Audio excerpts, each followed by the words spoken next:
Greetings, ladies and gentlemen. Welcome to this first of a pilot podcast that we're going to be doing here tonight. We call it the Lucha cast. With me tonight is founder of Lucha, Ultymoo. Say hi. Hey, buddy. Hey, bae. And Hey, of course, there will be myself, the SSGD Theory, the creationist and sort of artist at this time. As you may have noticed from the visuals here, tonight we're going to be talking on our sort of impressions of Blockbuster Video, describing how we came to notify of Blockbuster Video, what we thought of Blockbuster Video, and then sort of discussing how Blockbuster Video declined to its departure, and coming off with the conclusion of could Blockbuster Video possibly become something in the future once again? Could it be or something similar within that region of video outlets sort of rise to the opportunity once more? I'm sorry. Let me stop you real quick. Yeah. Is that what it's about? Because I thought it was Lucha's partnership with Blockbuster Video. We could do a partnership, actually. Yeah, funny thing, actually, as well. I tried to get onto the official Blockbuster website because I hoped that they would still be running the official website, because I heard that Blockbuster was going to be doing the sort of like Netflix thing as well, where Oh, really? yeah, no, it was a presumed rumor, but again, the business leader may still go into it in the future. I don't know. So I thought that the website would still be open. No, there is no trace of the official website anymore. Of course not. Yeah. It's internet first. So yeah, we'll start off with you, Ultymoo. Please, by all means, tell us your first memories of basically renting out your first video or whatever it may have been. All right, sure. I'll get into that in just a sec. I think we probably want to also notify the chat, since we are streaming this live. Yes. We'll be getting to the chat later on during during our little program here, but for now we're just going to kind of go a little bit back and forth with the conversations. Mhm. So my earliest memories of video stores. Oh, good Lord, that was a long, long time ago. I lived in a duplex in a city called North Platte, Nebraska, with my parents and my sister. And all I remember about this place, it was very dark and very dingy. And my dad took me there, and we were renting an NES game. I don't remember what it was at the time. All I remember, I think it was kind of a top-down forward shooter. It was pretty interesting in time. Had a lot of power-ups and stuff like that.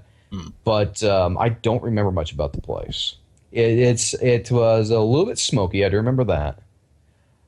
But I could never for the life of me figure out where it was. And mainly because I think they closed down after that. But it was one of those things that I'd go and do with my dad from time to time. We just go there and pick some up, come back and play it, or he rents something for me, or he'd rent something for himself. And after a while, we just stopped going to that particular place. Then later on, about I'd say a year down the line, when I really started actually getting into video games, we had a place in town called White Horse Video. This one, I guess you could still call it a mom and pop shop. Mm. It was it was kind of a conglomeration, as a lot of video stores in our town were back then. So we had two major ones I can remember. There was White Horse and there was Video Kingdom, the latter of which I'll get to in a bit. Yeah. With White Horse Video, in addition to actually having a pretty snazzy logo with this kind of badass white horse that they kind of wasn't really a horse, it was a unicorn with this just shining tip on the horn, but he was just in this really badass pose. Well, you're like really calling like sort of I've got like I'm going to say like Wild Stallions, sort of Bill and Ted's Excellent Adventure sort of thing.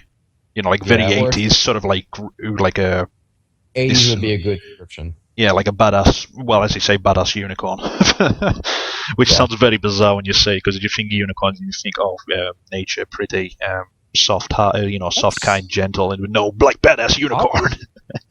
oddly enough, not so much, because I mean, hell, they even had that with, I think, UN Squadron. Yeah. But anyway, that's another topic for another time. Mm. We would go to White Horse, and half the store would be absolutely lined with video games. I want to say during the era that I went, it was NES, Sega Genesis, and Super Nintendo. Mhm. And oh, what a selection they had. Those people actually knew their video games. Some of my earliest rentals were, of course, the Sonic games, Kirby Superstar. Oh Lord, lots of just odds and ends. One claymation game that I remember. We play as a blue baller and would punch things, and you get little pieces of clay to transform and stuff like that. Can't for the life of me remember what it was called. That's also where I was introduced to the James Pond series on the Genesis or Mega Drive, as it's known in other countries, of course. Hmm. And yeah, it's just a lot of different games there to choose from. We'd spend a lot of time there too. And the most distinctive thing I remember about it was the smell, because in addition to being a video game shop, okay. What are you thinking of when you think when I say smell for video games? Well, I was sort of going back to when you were saying like with the very first place where you went to where it was like very dark and dingy. So obviously I was thinking, oh, it's going to smell like damp and ass. So, but no, saying that you're now saying because this was sort of like the upgraded their like videos and games and more for like further rentals when the latest thing came out. I'm going to presume it's like that sort of smell of fresh plastic, if you will. Uh, Actually, no. No? The reason being because this was also a pipe shop. Ah, I And so see. you would get all the different because pipes are also a very nice hobby. You get a lot of the better smelling tobaccos and stuff like that in there, Hmm. and people would constantly be trying out the pipes or bringing them in or just opening up the tobacco to have a smell, and it'd be some of the really sweet scented ones, really good smelling ones. I'll tell you, if there's a good memory I have in my childhood, it's when people would smoke a pipe because it's not that dirty, nasty tobacco. Just it's not the smell that you associate with cigarettes and cigars. Listen up, kids. You can smoke pipes, but you can't smoke cigarettes. Well, It's but okay. I you like joke. cherries in my tobacco. Wow. But you joke though. But if you think about it, what was always the comforting thing in the Disney movies or the cartoons? Your protagonist or whatever old man, the father figure, someone would have a pipe and they'd Oh be yeah, the smoking one a was of pipe. the pipe. Yeah, You never saw the bad guy with a pipe. You always saw him with a cigar. really. Or at the I always saw the bad guy with red eyes. I'm just. there They is were that too. smoking something else. But it was especially related to like usually it was businessman or something like that. The big bad business guy was Yeah. always smoking the cigar. It was yeah. It was always like that big fat round cigar. And to amplify the big fat guy, it was always the bad guy. He goes like more money. More. Sorry, Darwin. Yeah. Darworth, when did you get so fat? I ate a bank. What are you doing in the back? Because I lost control of my of my life. But yeah, it was just getting back on track and everything. Yeah. Oh, it was a nice place to just spend time. As a kid, you always run around wanting to see do different things. You want to get your video game, you want to get home immediately to play it. I go to White Horse, pick up Mario Kart for the SNES, and want to go home immediately. No, it's just like, huh? I'm actually kind of relaxed here. It smells nice. Let's just look at other video games while I'm here. What might I want to rent in the future? It was a comfortable place. Yeah, it wasn't like they were trying to rush you through. You could sit there and talk and just have a good time.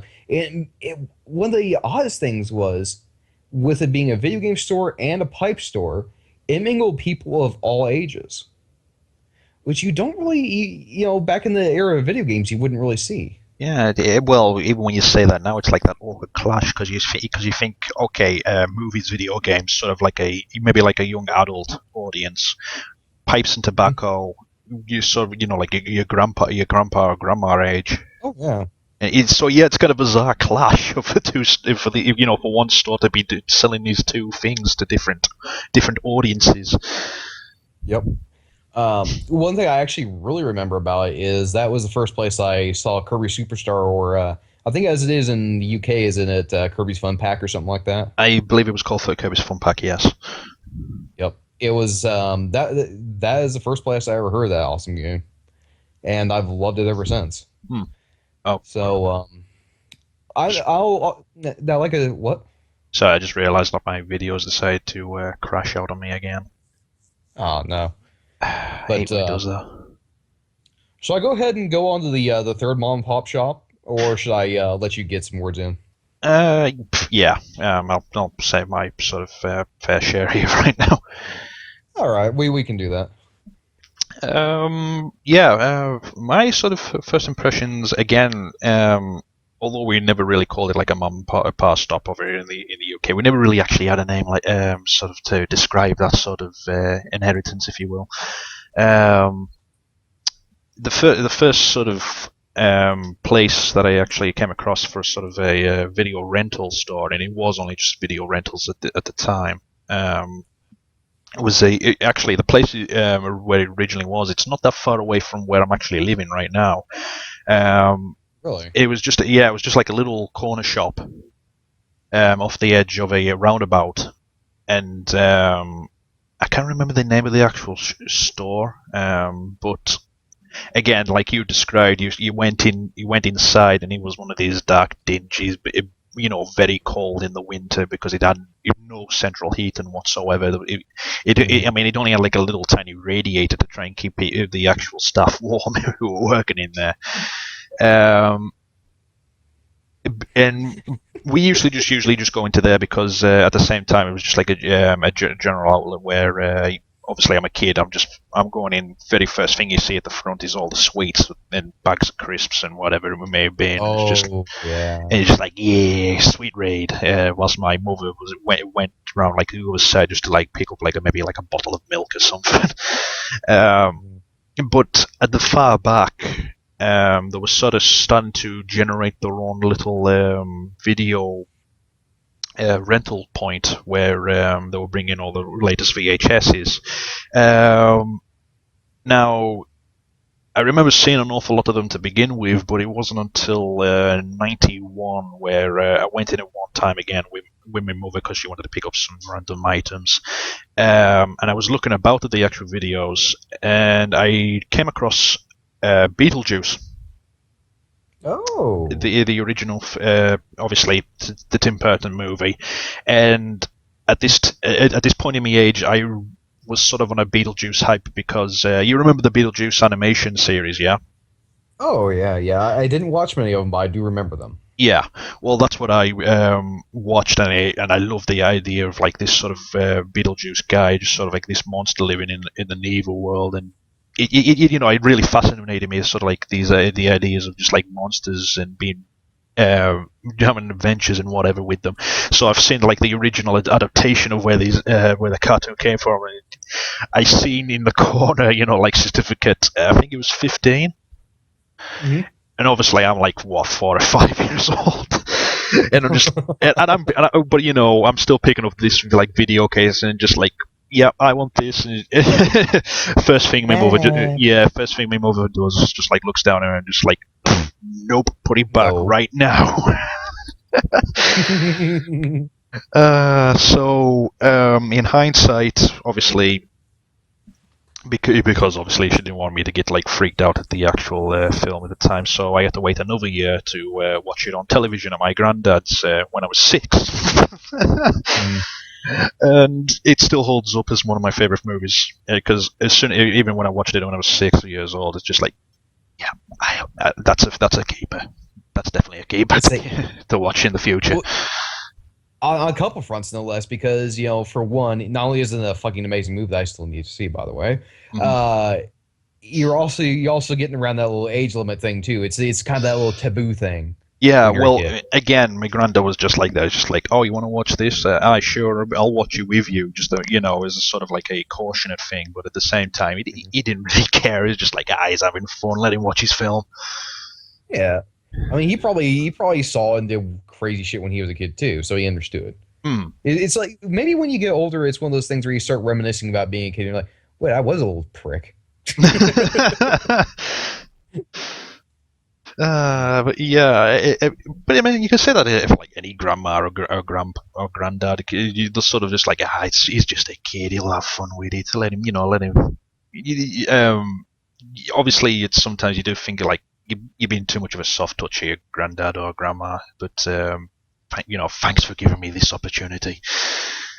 Oh yeah. You know, Um, and they know when to do it a lot of times too. yeah, Not enough but to spoil a kid, but again, it's like I said. I mean, he sat there and watched it with me, so it was a case of if there was like a point of maybe where I was like a little bit intimidated by what I saw on screen, I was just like, oh, holy shit, sort of thing. They would have been there to mhm. cuff me instantly because I mean, he was only just sitting about a meter away from me, so Yeah. um, Cover your eyes, son.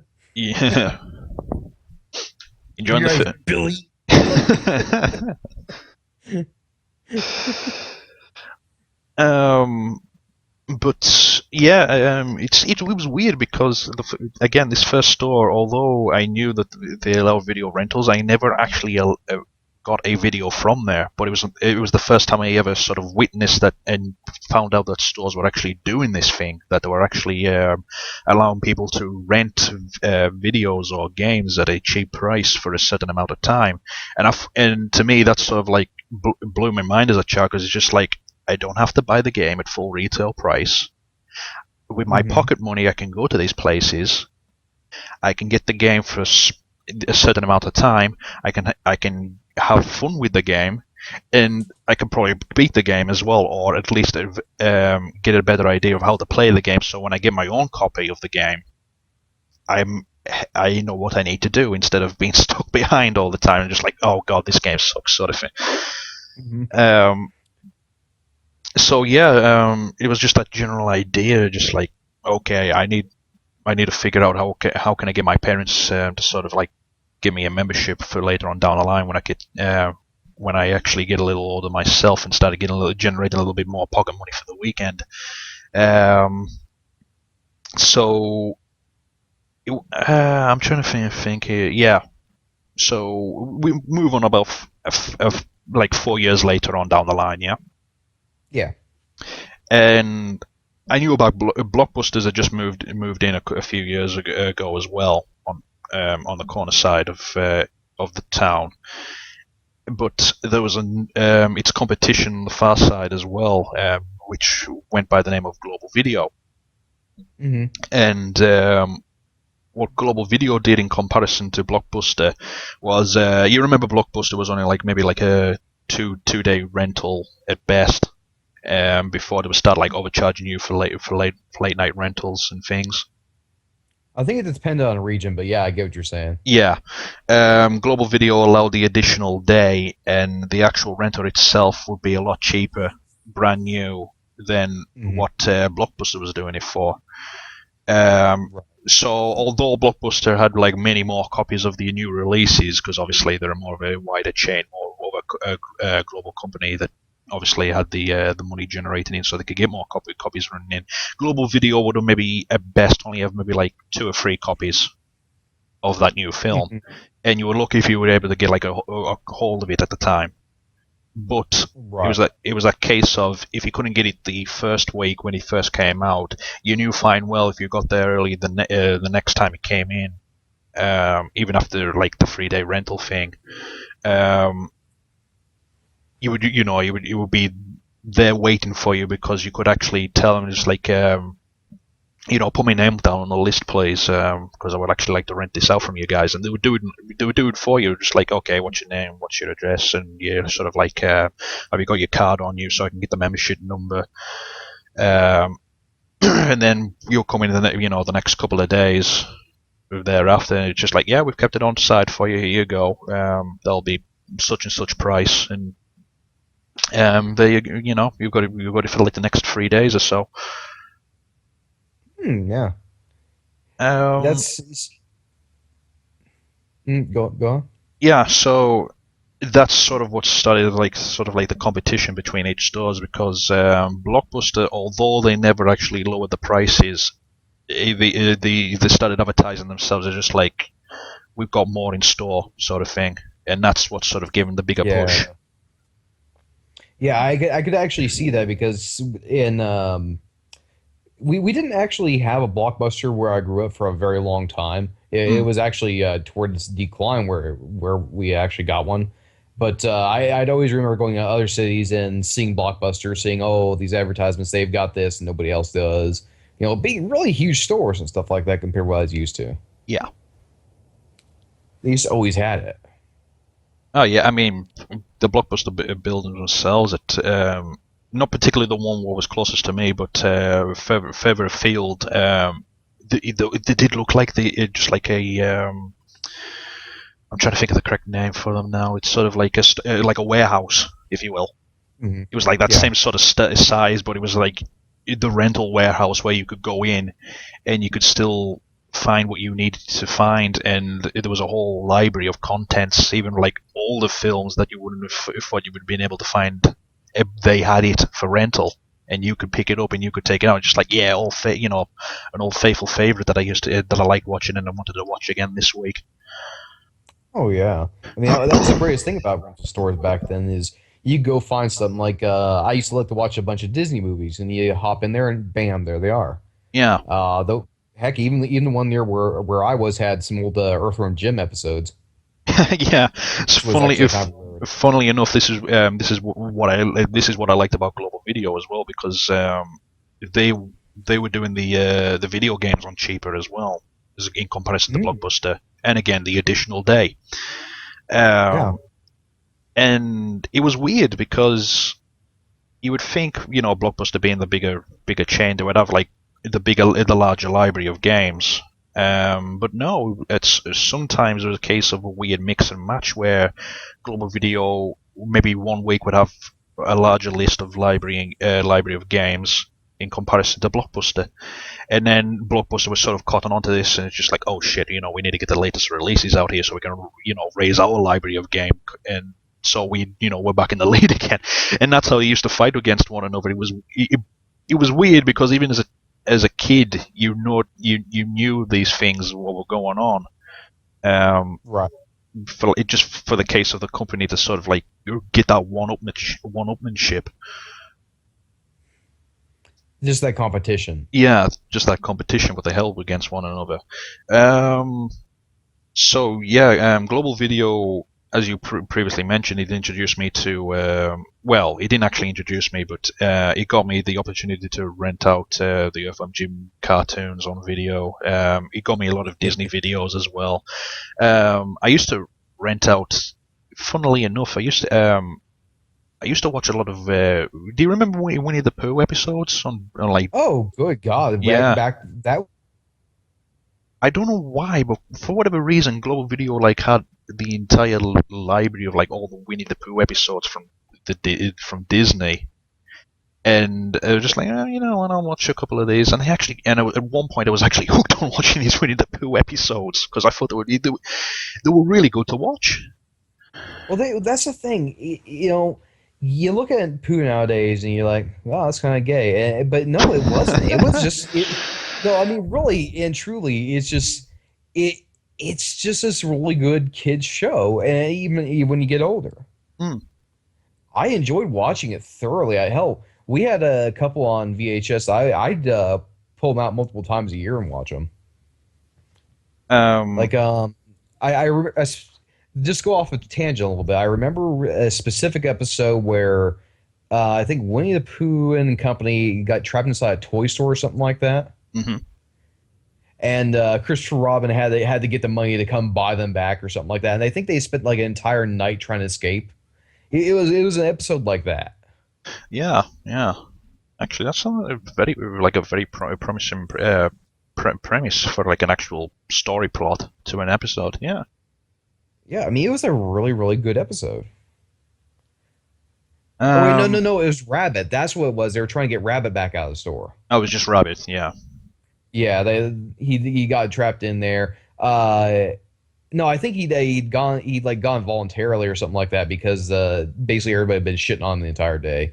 He didn't think anybody liked him anymore. He thought it was gonna be better in there or something like that. Hmm. Anyway, I digress though. Yeah. I mean, if you just going to keep it on that sort of off the actual tracks here just for the moment. Tumblr, so some guy featured one of the Winnie the Pooh movies. One of the running gags where it was Winnie the Pooh and Rabbit. They got themselves trucked down a hole, and it was Piglet up to Piglet to rescue them with a bit of rope. But he only had 2 pieces, and Rabbit asks him, "Can you knot them?" And Piglet goes, "I cannot. You cannot. Not.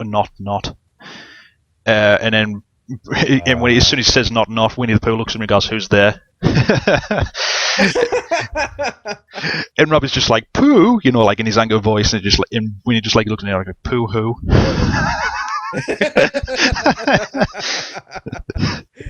I think that was what I like. Okay, this is my horrible side coming out, but I think I liked it mainly because the entire series was about a kind of retarded character. But good, yeah. But again, that's just like good writing and the actual voice cast behind it. But yeah, let's get back to what we're supposed to be actually talking about here. I know, this is fun. Yeah. So. Yeah, I think it was Global Video. So actually, again, Global Video introduced me to from Jim. It actually introduced me to the first game in the series. Because I seen it on stock and I knew it was a new release, and it's just like, I found Jim, could be interesting. Look, and again, the other thing that I actually used to like about these video rental places is that you could pick up the actual content, the actual box, the casing, and it'll be the official case, and you could read the sort of like story in the like a premise of the plot on the back of him. And you could see like each individual screenshot that they actually decided to capture from the game or whatever footage. Yeah.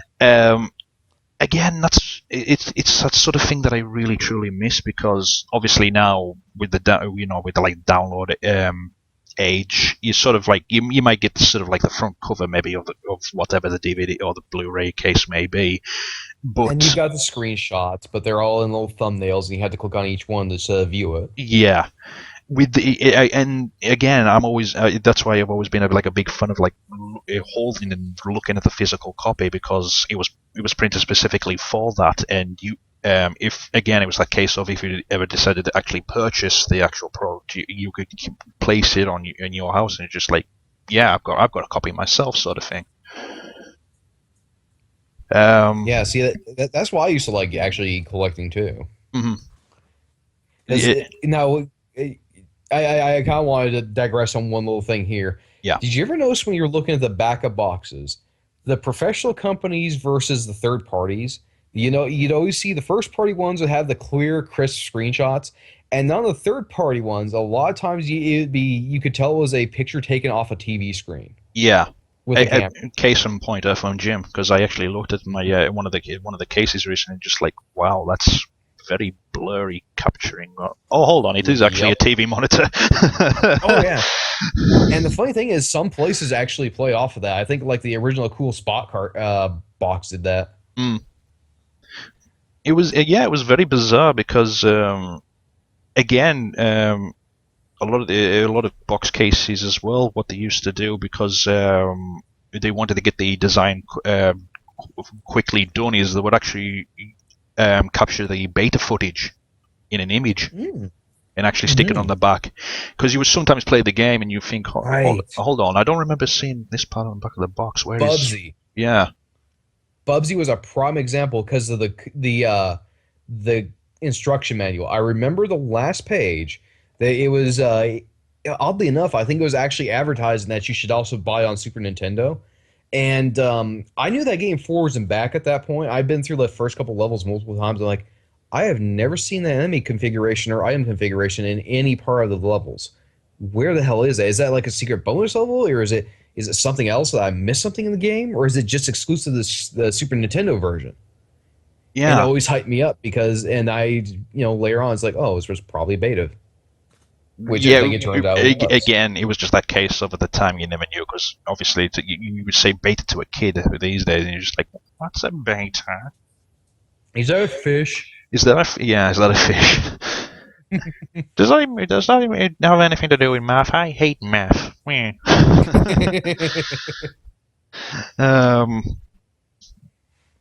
So yeah, I've got to give praise to Global Video on that one, for giving me Oh. FOMGM, and actually, I've got to give it. This is sort of like something different, but for a different topic at the time. But FOMGM introduced me to one of the most scarier things in game that you would never actually get in the SNES game, because you've probably heard of the Who Turned Out the Lights hidden level, yeah? I want to say I think so. Right. Dude, tell me about it a bit. Okay. In level 5, strangely enough called level 5, um, there was in the Mega Drive version there was a secret area where if you jumped into the red light box, it would lead you to the hidden place called Who Turned Out the Lights, which was you would just play as Earthworm Jim in complete darkness with, say, with maybe like a few maybe spotlights placed about. And you just like wander through the shadows, blasting things that would sort of crop up throughout the game. Hmm. Whilst the SNES version, which strangely enough you would think, well, how can it not fit on the SNES version? The SNES version probably had more size. Actually missed out on these levels. Really? Yeah, Just because? just because it was just one of them bizarre things. Huh. Uh, I didn't know it had something to do with it being a horrifying aspect or something like that. But no, it was just a bonus thing. Huh. yeah, but again, I don't want to give away spoilers because I want to try and keep this for like another topic another time on Yeah, horrifying yeah. things in We games. can move on. Um, so I don't want to spoil it now and then come back to it later, just like, oh yeah, I've already said that. All Already right. gone. Yeah, Yes. You what was remember the the? good old days when we talked about that topic? But what was the what? I'm trying to think of other games that I used to rent from that Global Video as well. Crap, I can't remember the actual name of the game, but it was one of the games that I actually came across. Where it was still had like the original Japanese adaptations to the game. So it was like Hmm. first impressions I've ever seen something like anime style, as opposed to westernized sort of What character system? development. Um, I think it was called something like Adventureland or something. Adventureland. Yeah, a very obscure That could be a Mega oh Drive Mega Genesis Drive. game. Yeah. Again, Hmm. because I was a kid, I only had the Mega Drive. I didn't have a Super Nintendo. Obviously, Right. when I went into these rental places, it was always the Mega Drive games that I was always rent out, Hmm. and it was the main protagonist was a Dragon Boy character. Really? Huh. Yeah, very anime styled as well, and it's just like, obviously being a kid, it's just like, oh yeah, this is pretty bizarre, but I'll run with it. Yep. Um, Another game that I used to rent out from there as well, Cheeky Cheeky Boys, which we played Yeah. once. Yeah. Yeah. We tried to, and then what's online multiplayer? Yeah, yeah. But again, as you can see, I mean, that kept a hold of a lot of the more Eastern sort of adaptation and tried to Westernize it. Yeah. So it Oh was, yeah, especially the name alone. yeah. Think of it along the lines of sort of like Samurai Pizza Cats. Yeah, It was that same sort of, I could see that. yeah. It was that same sort of bizarre thing. Um. So yeah, I mean, it was a nice haven for me to go in like each week, because as kids we're just like, as soon as the weekend came around, just like, yeah, opportunity to play a brand new game that's just came out, or one of these old favorites that I've been looking at on the shelf for quite a bit. Hmm. Well, yeah, I mean, that's exactly what it was. It was always an opportunity. I think I'll hop onto the transition period that I had. Hmm. So back in my school days, especially the early grade school days that we had here, one of the cool things that White Horse Video would do is if you got good grades, you could bring in your report card, and if you got now I don't know how they have over there, but over here we have A, B, C, D, and F for your grading system. No And E, if you got what? no E. Yeah, there's literally no E. Oh, okay. I don't know why they left out E, but they did. Oh, actually, I think they do. I think I know because I think in like the lower grades, like your preschool, kindergarten, they just have like U, E, and O for U is like doesn't meet expectations. Let's see. E is excellent, O is outstanding, or something like that. I don't know. It's some weird shit like that. Yeah, okay, that's pretty But bizarre, but okay, yeah, okay, if that's how it well, goes. well, basically, I think your kindergarten age over here is just: do they have basic motor skills? Do they breathe? Yes, Do they no. breathe? Give them grade. Well, pretty much. Are they not in the fetus stage anymore? Have they been birthed? Have they properly been cleaned today? If not, sent home with a box of detergent. Now in class, we're getting a new child. We're getting a new student today. Meet Benny. Benny hasn't been born yet. This is his mother. Did you Benny eat can't go to school without his mother. did, Miss Benny, did you eat your own child?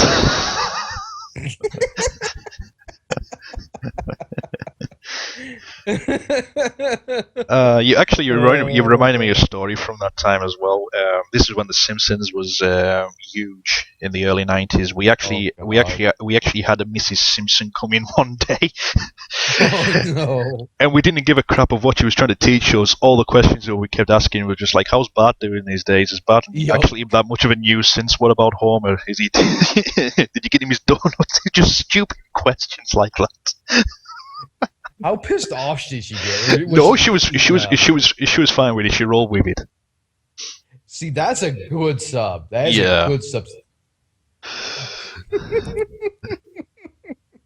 Oh god. But okay, getting back to the whole grading thing. So Yeah. of course, A's and B's are some of the best grades you can get, right? Mhm.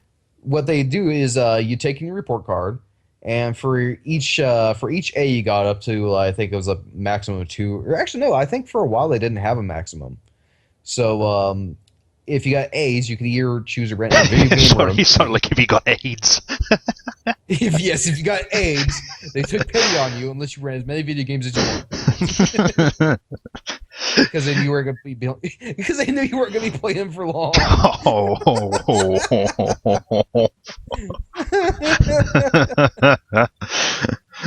This got dark. This got dark. This got really, really, really dark.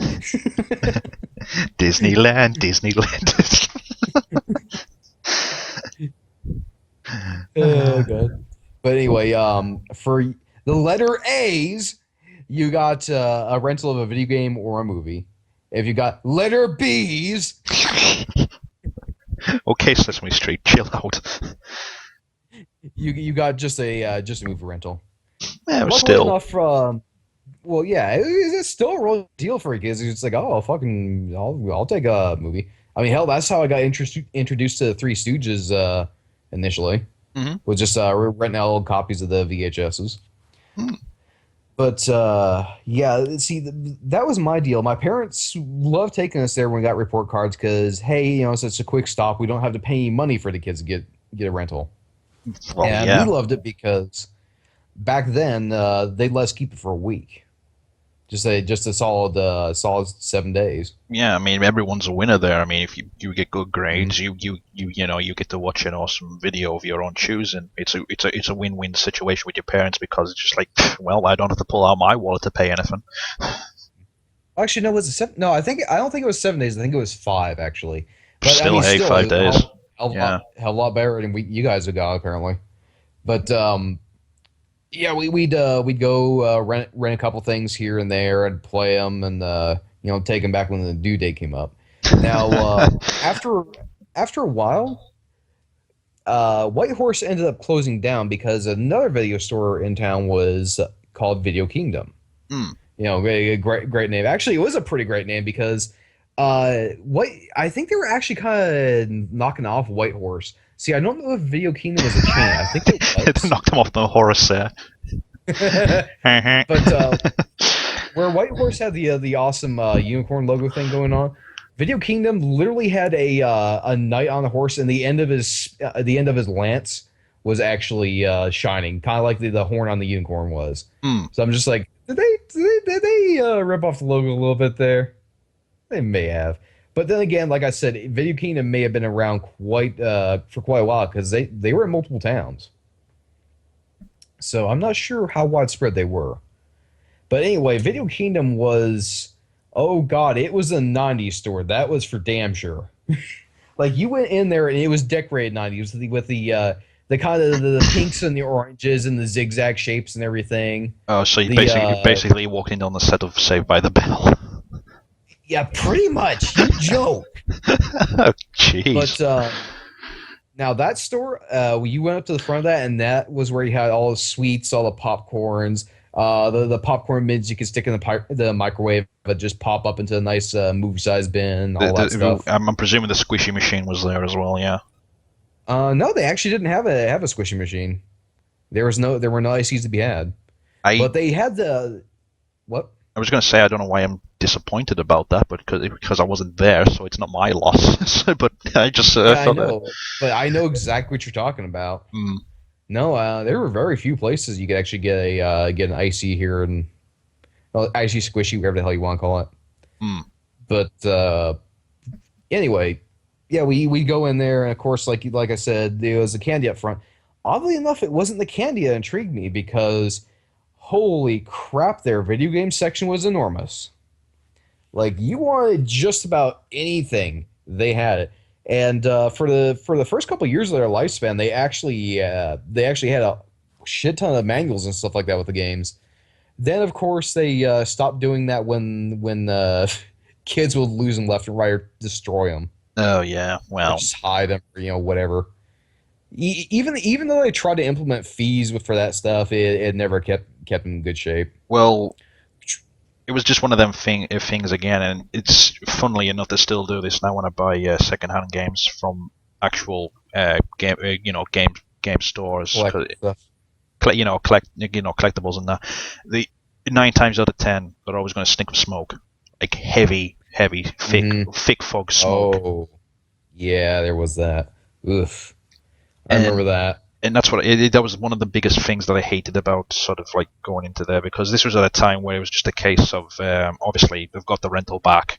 Okay, we'll just make sure the contents is still in there, and then we'll put it back on the shelf. We don't have to do anything else with it.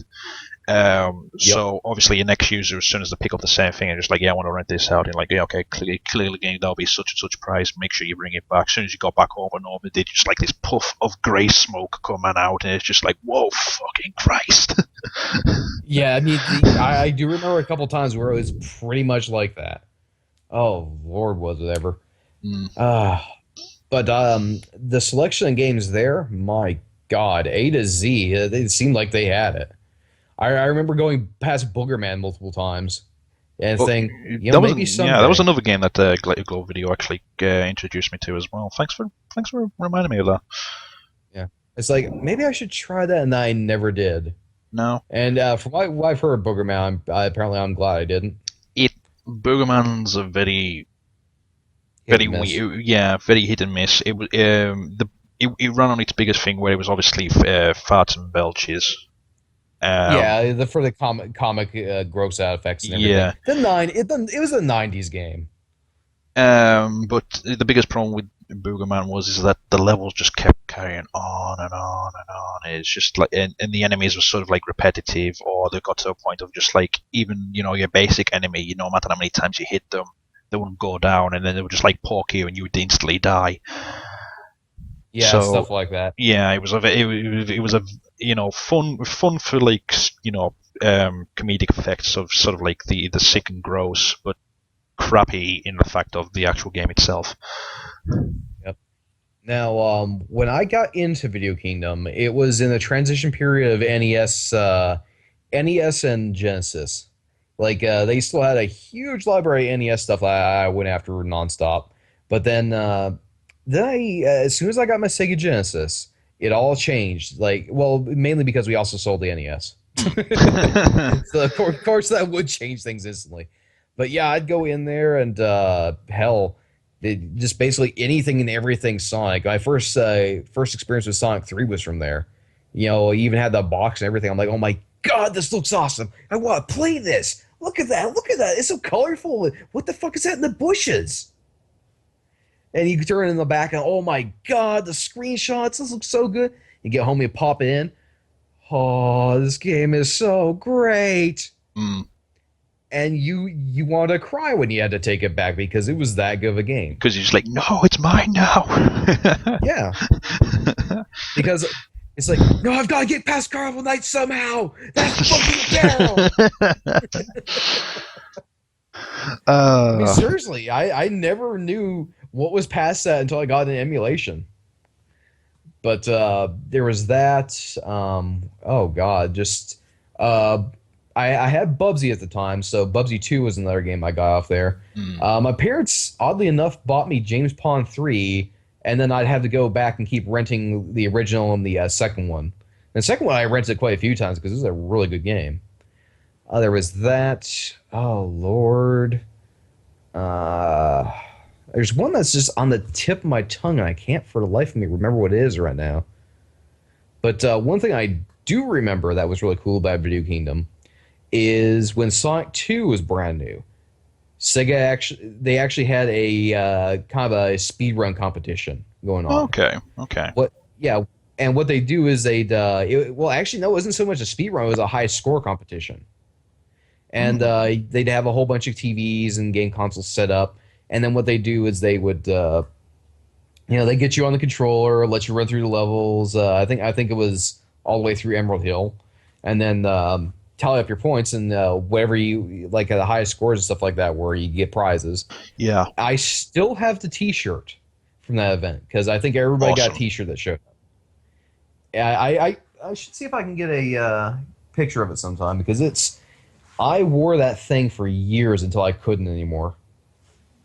Oh, it's one of my favorite T-shirts at that actually. Mm. You see, that's what pissed me off because later on down the line, obviously, when internet was starting to grow, and people who've talked in the past about like things blockbuster wise or video rental wise, or in Mhm. store anywhere where we like sell video games and that, they would always have these like big major competitions, and they would never ever do such a thing here in England. I know, And I think it's because and that was the only time I saw one. and it pissed me off because I think it was because they didn't want like a giant group of kids going in, and because they again it was that case of fear in case stock got broken or something got thieved when no one was looking, or if if general sales went down for the day, Hmm. and it was just like, come on, guys. I mean, you. Here's an opportunity to not only advertise yourself even further, but fine well you're going to Get let people, gaming out there. yeah, you're going to let people play this game, and when they get that taste, they're going to want more. So obviously you're going to generate the money back in because that's that game's going to fly off the shelves for you. Yep. I think I know multiple reasons why. One, probably costs a decent, excuse me, a decent chunk of money to host an event like that. Hmm. Two, I think they're really worried about kids loitering. And three, actually, this leads into one of the other things I was gonna get into with the store. It was the evolution of how it treated people and its objects. But three, you probably had to worry about people walking out of the store and stuff during that point Mm.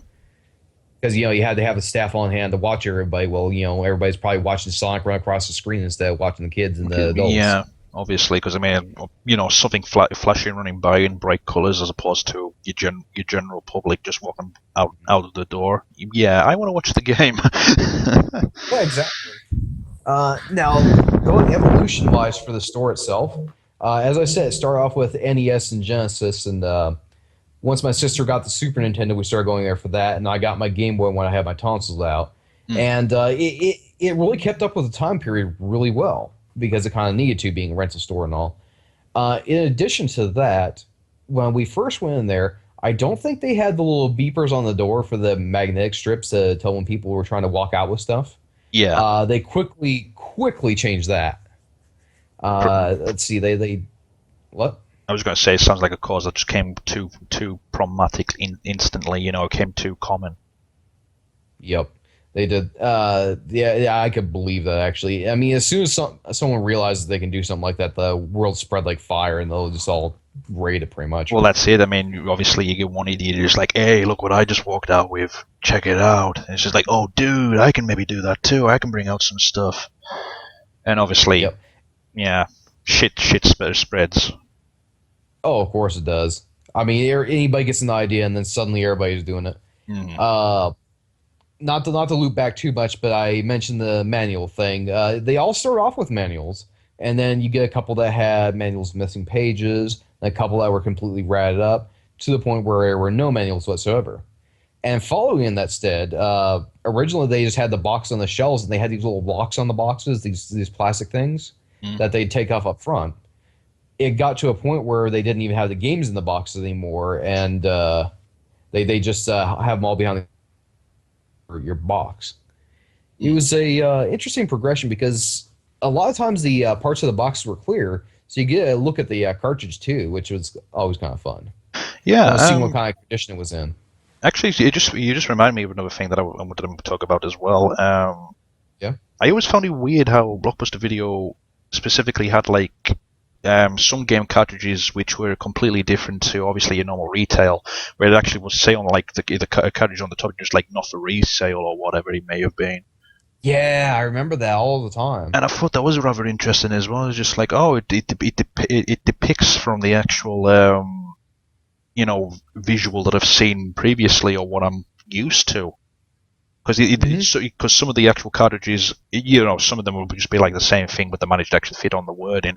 Or in other cases, they would actually have to change everything on the cart, and it would be like this completely different cart, but it would be the same game. I believe, if I'm not mistaken, my copy of Sonic the Hedgehog on Genesis is actually a not for retail sale one. Yeah, not for It's the resale. original, the original that came with the box system. Hmm. So, yeah, but going on that, I mean, it evolved. The era where VHS started going out, and then eventually the times where well, actually, let me get back to the whole grade thing. With grades, yeah, it was still the same A's and B's here, except that you can only get two max. And then eventually they just flat out did away with it because I don't think they were getting enough business with the free rentals, dragging parents and stuff too. Hmm. And at that time, you'd start seeing a lot more game sales. Like there was a big portion of time where I just didn't even go in there because well, frankly, I found emulation, so it kind of stopped me needing to go into places like that. Yeah. And and You were the cause of the the next, decline. Ah. I know it was all me. But what ended up happening though was I didn't go in there for a long time, and then the next time I did, they were selling N64 games, like actually selling them because they didn't want to hold on to stock anymore. Hmm. That's the jump gap for me was it stopped at like Genesis.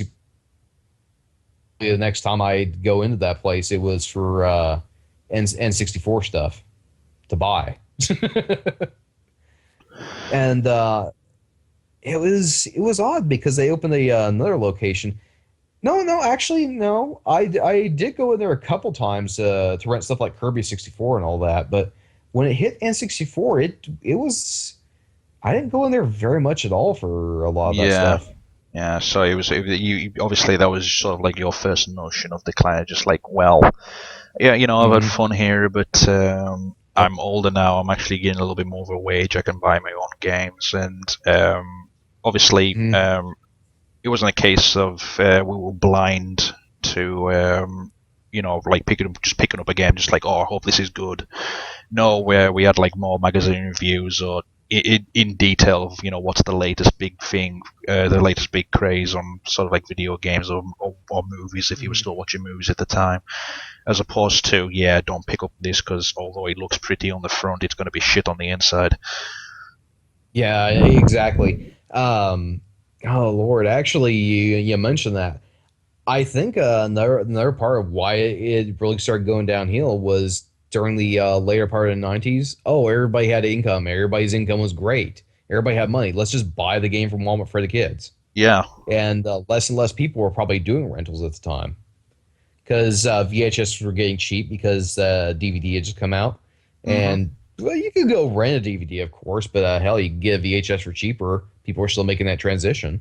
Well, it was either that or sorry, what was, I forgot what DVD was playing against it first. But I don't even remember if I had a competitor. Laserdisc? No. It was, I think it was. See, I think it was. I think it was just Blue Disc before Blu-ray, something along them lines. Because I I don't remember. I remember. specifically remember it was. You either had to get DVD or it was another. It was another variation, and it was a case of okay, which one was going to come out on top? Because it was because when you think about it, it was like the Betamax VHS. Which one was going to come out on top? Which one Yeah. was and this is what this was like as well until DVD one. And I remember going to like a car boot, and this guy had like all the other variation of the films that were released on this blue disc thing. And he was saying Yep. to me, just like, I can't get rid of these because obviously, the DVD won over this, and it's just like I'm so pissed that happened because I was the one buying them. Yep. Oh man, that blows. And Yeah. again, it's like the people that got stuck with HD DVD when Blu-ray went out. I mean, I didn't even know that blue disc was a thing. All I knew that was there was VHS and suddenly there were DVDs, and that was it. Mm. Then again, I kind of lived in a podunk little shithole town in Nebraska. Yeah, well, at least you got the right thing still with DVD, is Yeah. not the other thing. It's just like, because then suddenly that stuff's and you're just like, hey, Paul, where did this go? Yeah, no, right. Um, And then again, I did see somebody who managed to get a hold of a laser disc. yeah, but that was weird. Yeah. Just like giant vinyl-like laser disc to play. I know. I was like, oh hey, records. You're like, no, those are laser discs. What the hell is a laser disc? Oh, it's a giant CD. No, it's a laser disc. Oh. Can I have my McDonald's now? Oh. No. I'm just gonna wind the clock back just a little bit before DVDs here, because again I was at this point of not so much decline, but I had already played all the games that Global Video could possibly rent out to me. Mm-hmm. And for whatever reason, they stopped buying new games, and I think it was probably because the next generation of consoles were coming in, the PlayStations and the N64s and whatever it may have been. That jump. That jump, and they weren't prepared for it. Blockbuster, as I recall, weren't exactly prepared for it as well, which was kind of funny because at that point as well, Blockbuster introduced me to Rystar. Oh yeah.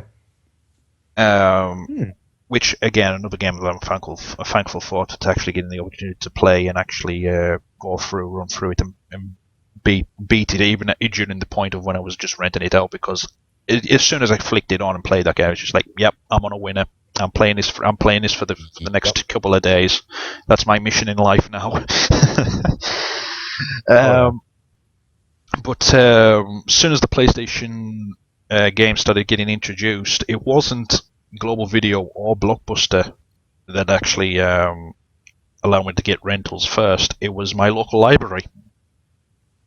Wait, what? Yeah, my local library caught in on this video game hype, realizing that video games were gradually getting more popular than movie rentals or video rentals or whatever they were trying to rent out. And they developed a section where you could rent specifically PlayStation games. Huh. How about that? Which was freaking awesome because A, it was only £2 to rent out, and B, it was for the full week. Oh. So no more of this, I had to pay £5-6 for a rental that's only going to last me 2 to 3 days. Mm-hmm. Good God. And yeah, that is nice. And praise be to the actual library, it gave me the opportunity to play Final Fantasy VII for a week on rental for £2. I hit a gold mine. And I was going to say, well, and you being a kid, you could probably actually beat it in that week. I didn't beat it in that week simply because this was during school days as well. Oh, true. Yeah, but just the amount of faces that drooped as soon as I picked up that game when I went into the local library earlier on in the morning, because I was walking out of the section where they had the games, and all these other kids were walking in because they knew Final Fantasy had just came in, and they saw me carrying it, just like, they're too late.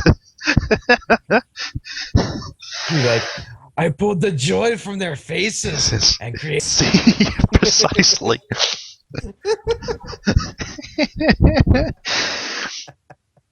But yeah, that was awesome. Another game That that's sounds like the best library. yeah, another game that it actually gave me the opportunity to play as well, and this was a game that I never thought that I would ever actually enjoy, and I gave it a shot simply because I was reading in my PlayStation magazines at the time with reviews and stuff. It was just like, you know what, it's a point-and-click adventure, but I'll give it a shot, and that was I think it was called Smoking Mirrors 2.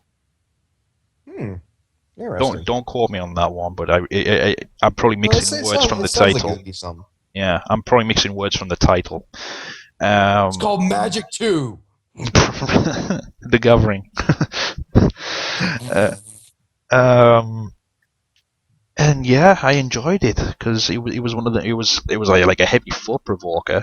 But I actually liked it simply because of when you died, it wasn't that one of the it was a horrible death, but they done it just like dark humor essence. Oh yeah, it sounds kind of like this almost Illbleed type game on the Dreamcast. Should play that one sometime. So yeah, praise be to the actual my local library actually allow me to get PlayStation games. Praise to the base library. Yeah, although it was weird because they never actually told anyone as such that they were doing PlayStation games. The only way had to find it out. You just have to find it out by ever going into the I was going to say store, into the actual library. The library's not really a store, is it? Yeah. The way they advertise themselves, and you were lucky if you saw this, because it was never at the front entrance, and because of the size of the building, you had to go to the very back of the windows, and there was a little tiny PlayStation rental sticker in one of the windows. And it was even that perfect spot where you look at it and you think no one in the world would look there to try and find that rental sticker. No one. That's just bizarre. I mean, you think that it'd be a popular little thing, and no. But yeah, I mean, again, thanks to the library, it introduced me to the PlayStation games as well. It introduced me to their video stock of movies, which. Again, this time, there were only £1 to rent out for the week. And it was during this point where I was sort of going into my wrestling phase, where wrestling was sort of becoming white hot shit again. And yep. I did, at the time they had all like the sort of like pre-98-99 pay-per-views. Mm-hmm. And I'm, just like, okay, I'll take this one and this one and this one and this one. How much does that come to? £5. Oh, okay. my week's busy. Yeah. So I'm spending like 3 hours additional watching these pay-per-views when I can. Mm-hmm. And it was, man, that's awesome. Yeah. So that was awesome for me. Our library actually did something similar where they didn't have PlayStation games, and they did, oddly enough, they actually didn't actually charge for any of these, but they had older PC games, a lot of educational ones, as well as some actual games. Mm-hmm. And then they had a lot of different VHSs of stuff. But yeah, it didn't cost you a damn thing to rent them.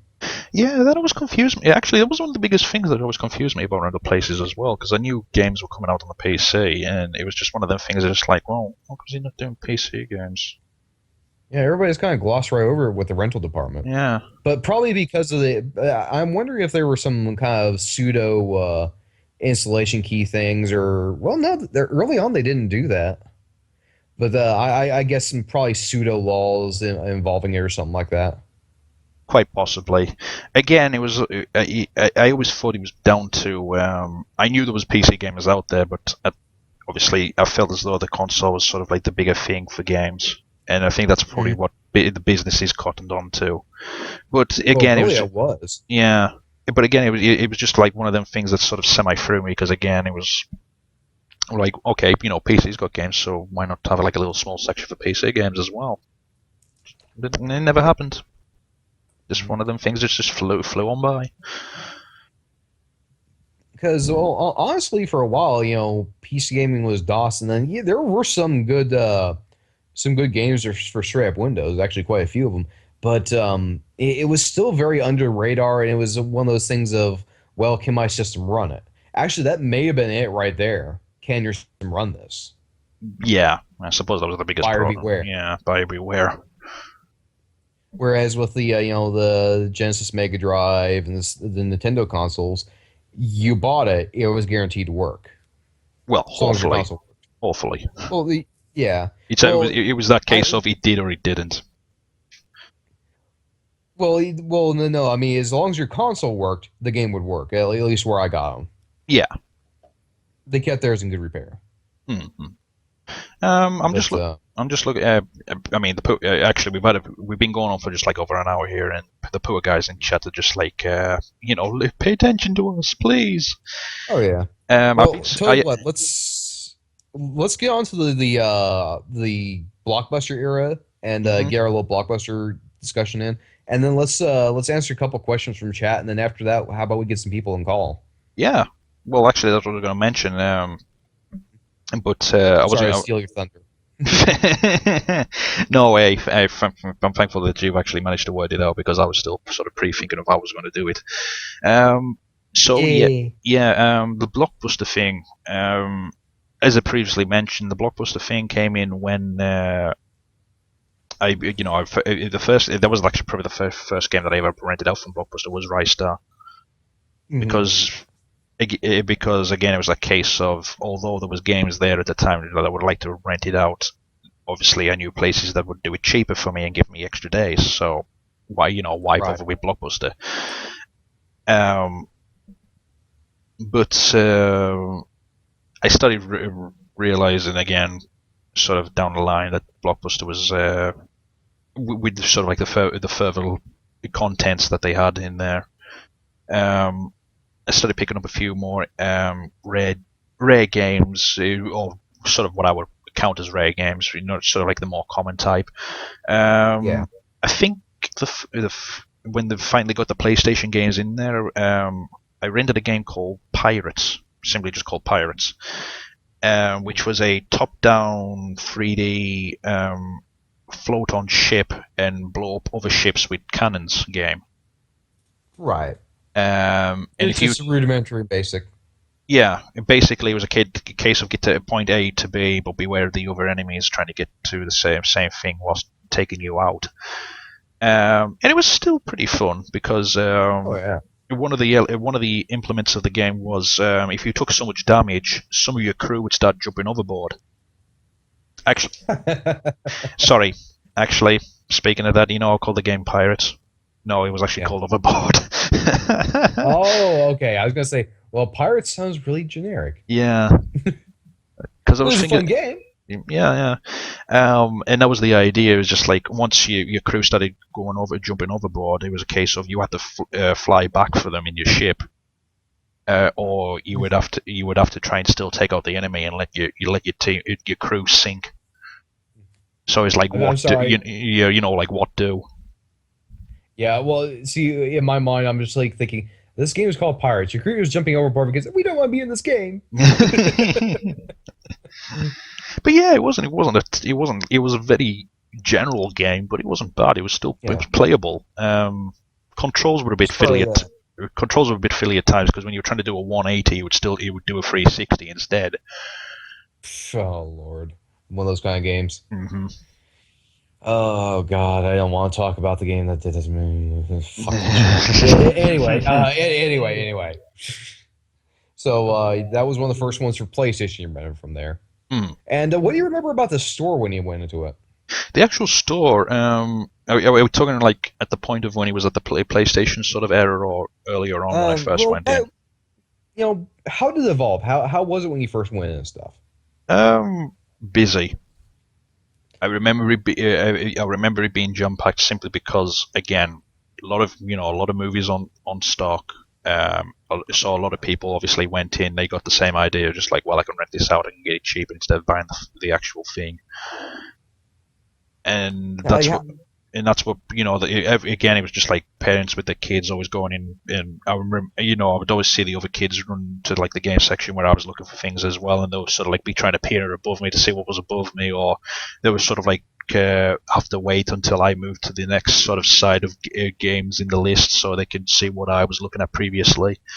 But I remember it always being sort of jam packed and busy at points. Yeah.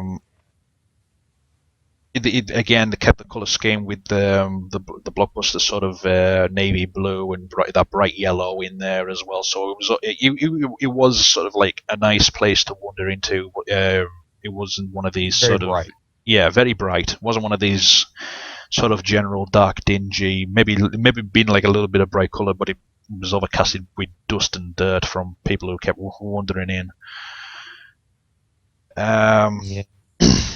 And it was, in a lot of sense, they never actually changed a lot of things. They always kept it like that until probably when the new millennium came in, where again, new stock, and they had to reshuffle to sort of make sure that they still had everything tied in with one another. And it was also at this point as well where they had to cut a lot of their rentals because Blockbuster was starting to bring in stuff so they could sell right away as well. Mm-hmm. Yeah. Okay, question for you is, did you ever notice the shelves originally were the shelves just actually packed, sleeve to sleeve with the VHS or box to box with the games, just like there was almost no space between them. Oh yeah. And then later on, it was always box. Yeah. And then later on, did you notice that there were a lot more spacings on the shelves? It was like, oh, well, we need to get this game space to set apart from the others and things like that. Yeah, I didn't actually notice that. In his later years.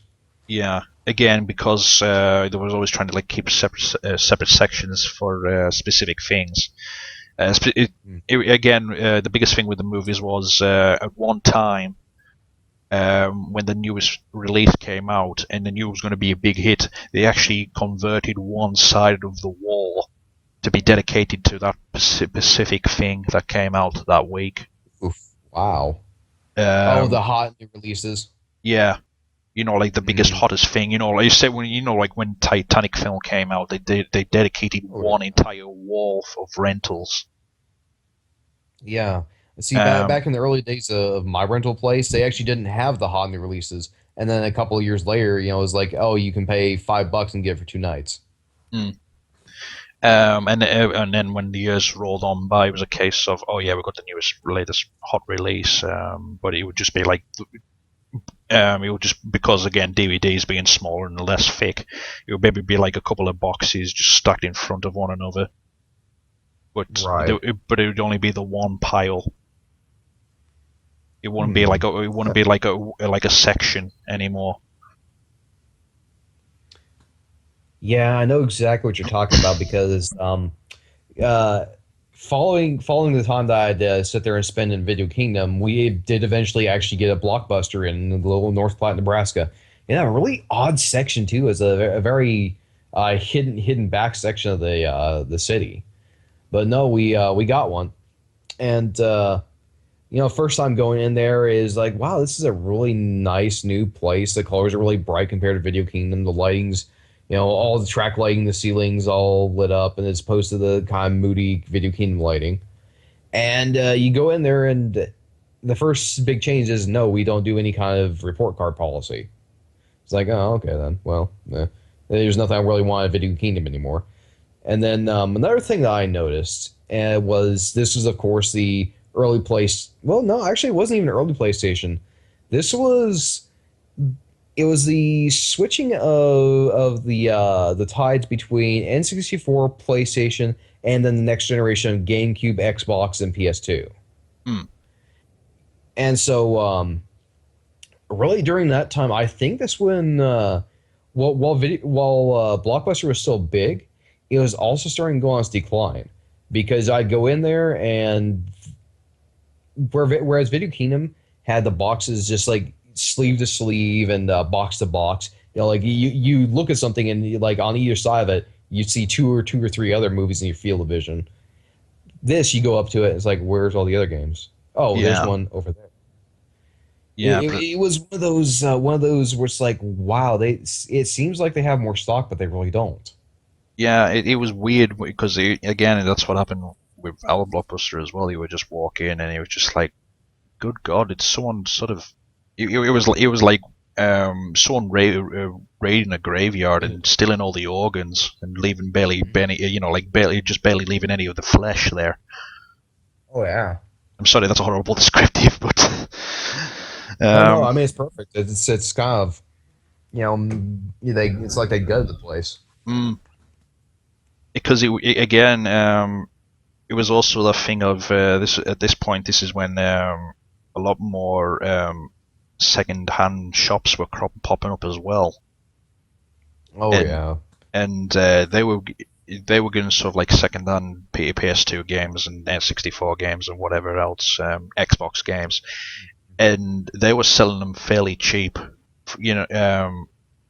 And although obviously the rentals were still cheaper, it was a case of, well, here's an opportunity to hand over like 20 quid for a near enough brand new game, Yeah, and I get might to and I run a get little to funky here and there. and I get to and I get to keep it for as long as I want. Yeah, quite literally forever because you now bought it and you owned it. Yeah, It was yeah, over here we had well, I think it was right after eBay Games and GameStop merged. We had GameStop open pretty much right around the same time as Blockbuster came into town. And really, I didn't have much of a reason to go to Blockbuster. I had my PlayStation at the time, and what ended up happening was I'd gotten really sick, and at the same time I'd bought or I'd not bought I rented Ape Escape and like one other game for it, and I think it was like really the only time I rented anything for the PlayStation or anything from Blockbuster in general. mm, I just never had a need to because I'd go over to GameStop after and I'm like, oh, I just got a GameCube. All right, let's grab Pikmin. Let's grab WarioWare. Let's get Smash Brothers. Oh, I can get all these used. Okay, well, I don't really need to rent these. yep, they're yours for life now. Yep. And I want to, something else that I think would really lent to the decline was back in the days of your Genesis, NES, SNES, and all that. A lot of those games you could beat in the time span they gave you for rental. A Yeah, couple days. Yeah, you could beat them handily, especially if you knew what you were doing. Hell, if you rented it before, you could beat it multiple times in that span. mm, When it started getting to your GameCube era, you couldn't beat most of those games in just a small sitting. yeah, and you felt as though you got gypped out of your day. Well, not so much out of your days, but how much you were paying for the actual rental as well. Like Exactly. more gypped than you would have originally doing with the like Mega Drive, Super Nintendo games. Yeah. Especially when it came to things like RPGs, because yeah, sure, you'd never finish an RPG on the. Well, no, actually, in a good week, you could probably finish a game like Chrono Trigger on the Super Nintendo, Hmm. or even a couple days if you really knew what you were doing. Again, this is, So I mean, again, this is probably why I rented Final Fantasy VII from my local library for the duration of 1 week, as opposed to, oh, we can rent it from Blockbuster. Yeah, that's going to be £6 2 days. yep, it's one of those things. Though you get that taste, it gets you hooked, and then you want to go buy the game. You don't want to rent it anymore. Hmm. And again, that's I feel as though that's like case point number one with a bullet. The biggest reason why Blockbuster Video was heavy in decline, simply because the products that they were putting on rental, even the products that were actually officially selling, were just ridiculously priced at times. They were like I remember my first time going into Blockbuster. I'm like, oh, cool, Blockbuster is that thing I've heard. It's like a legend.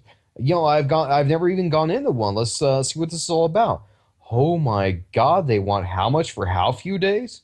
Yeah, I guess I. Oh, okay. They're running a special on rentals for the PlayStation. Okay, I can do that. I can do that. It's comparable.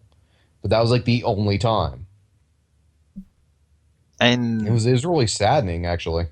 it was rather a depressing point, because again, it was simply because Blockbuster didn't want to lower prices, but yeah, as you said, they would do like them sort of like 2 for 3 deals. Oh yeah, they started running deals all over the place. Like they, Yeah, like toward the very end, they had that Blockbuster membership thing. Well, no, not membership, a special membership where you could rent literally as much as you want for a month, keep them as long as you wanted, and then bring them back. It was also during that point where my dad and I had figured out how to rip DVDs, so he was just running in there ripping them and bringing them back the and next back, day. yeah, I mean, it was a just nonstop stream of, oh well, you get out however many movies you want. And that was probably another thing that really put him in decline was the advent of just DVD ripping and burning. hmm Well, again, it was that case. It it's just that case of once we have the technology in order to sort of do said thing, like you just said, you're just like, oh, well, I can make copies of this for my own viewership or whatever. Why do I Yep. need to keep renting this? um, yeah. So even during the PlayStation sort of era, the original PlayStation era, I didn't. I probably never went back into Blockbuster for quite a good amount of years. Up until probably previous video game generation gone by with like Xbox 360 games and Wii games. Yep. Oh Um, Lord, when those came out, and that was a sad time for Blockbuster. oh yeah, I mean when I went in, they didn't actually have video game rental anymore. It was just all movie rentals. They had video games in there, but it was ones you had to specifically buy. Really? Oh, that I never actually saw over here. Yeah. What happened with me was I moved down to Texas and we actually still had a place called Hollywood Video, which I saw someone in the chat mentioned earlier. hmm And I got a couple of rentals from there from time to time, but they couldn't compete with Blockbuster. But even then, when I went to Blockbuster, you saw nothing but shovelware in there most times because you're talking about one of the most popular eras in recent gaming with the Wii and Xbox 360 alone. Just all the shit you get, and then all the shit that you and literal shit that you get. Yeah. You know. Um, it was weird because although I knew if ever Blockbusters a field was still doing the video game rentals, um, it was like only like a little subsection of games that you were actually truly interested in, and then as you said, everything else was just basic shovelware, Yep. where it was Which just you games you were know, just not interested in at all, and it would just which it stand there and collect dust. Sorry to keep stopping you, by the way. no, no, you're okay. Yeah, that's probably another reason decline was because too many people were getting too many shitty games. It's like, oh, I want to go in here and rent a game and play it for a while. Oh, why the hell I rent Debbie's Day Out? Stay out. I mean seriously. I mean, if you think about it, that might as well have been a game title. I mean, they had Yeah. Anubis too. hmm God, I watched Vine Sauce play that recently. Oh, don't remind me. Not so much play it as uh Yeah, and that's just one of the many sound effects you'll hear from Anubis too. yeah, exactly. But and really, I've seen some of the other shovelware things he played. The same company kept making exactly the same game with a slightly different look, and that's exactly what you'd start getting on stuff like the Wii and the 360. Oh yeah, good God, would you ever? Ugh. Mm, Um, and that's what happened to Blockbuster with me. It wasn't a case of okay, you're not a rental place anymore. You're just a sort of if I can find a diamond in the rough, then I'll buy it from you. hmm And even then, it was a problem because they were even the second-hand games they were selling at stupid prices, and it's just like, look, guys, I can go maybe like what 100 yards, 200 yards to my local game store, pick up the same game on second hand, and it'll be hell of a lot cheaper than what you guys are selling it here on second hand. Yep. And not only that, but if you were the type that wanted to get some of your money back out of it toward a new game, you go trade in a few. Yeah. Oh, you reminded me of one good story actually. Oh yeah. This wasn't me. This was my brother. This Hi, again. brother. Just going to twist the clock back just a little bit back to the original PlayStation era again. He Yep. bought a game. Um, I suppose you could still call it a rare game actually, by the name of Jersey Devil. Never Yeah, heard of it. yeah. I was going to say the astounding silence. It says it all. See, yeah. Just that deafening. Huh? Yeah. Um, Eh. Now the thing with the Jersey Devil game was it was a terrible game, but Oh yeah. it was one of these games. Even when it first came out for the PlayStation, because of its basically not having any sort of like any following to it, you could basically buy that game brand new, sell it second hand, and you would get the same amount of money back that when you bought it first time round. Oh God. And that's what my brother did. He bought the game second hand from Blockbuster for £25, I believe it was. Hmm. I think he had it for just over 6-7 months. Took it back, And sold it. sold it for £25, Well, and that's interesting. yeah, and it was just really weird. And it was, it's sort of like thinking about it now. It's just like, look, bro, I know it was a shitty game, but if we kept all of that, that game could have still costed, could have brought a pretty penny more for you. But Oh yeah. again, my bro was an elder teenager, and he needed new football boots or whatever the hell he needed. So, hey, You £25 to the need more sport ball fists. sports ball fists, yeah. Yep. So he got his £25 back. Hey, if it goes to put towards a pair of boots for him, he More got power he to it. got he got what he needed, and besides, it was his game, so I can't stop him. But Yeah, yeah, I present mean, near enough present day. yep. Okay, tell me your last experiences of Blockbuster. The very last experience of Blockbuster. Well, Again, experiences or last one, whichever. yeah, experiences with the last Blockbuster. Again, it was that case of what a lot of Americans saw throughout their stores. You'd putting up giant signs in the window, just like closing down, 10 days remain, sort of thing. Yep. Before the moon comes and eats them. Yeah, just people just coming out of the store with giant stacks of DVDs. No. Funnily No. enough, no. Um, Even during them last days, although they stated they were having a sale, they were so desperate to still try and sell things for ridiculous Oh, prices. yep.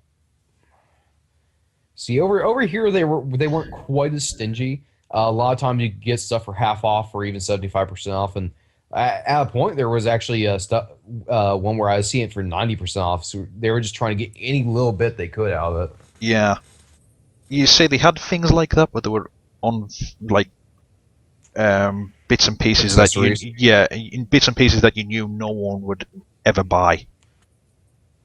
Like that pair of skull candy earphones that is $50 there, whereas it's 25 at Walmart, and now they can't even sell it there because like, nobody wants to come into the Blockbuster anymore unless they're selling stuff for literally dirt cheap. Hmm. Oh man, I remember the last days over here were really painful. I was on the road with my dad at one point, and so we stopped. One of our laptops could play DVD, so we just decided to go stop in there and get something overnight, and then bring it back the next day. Yeah. And you just walk in there, and like I was saying, I need a new pair of headphones. Mine had just broken. Well, lo and behold, there's a pair of skull candies for a couple bucks.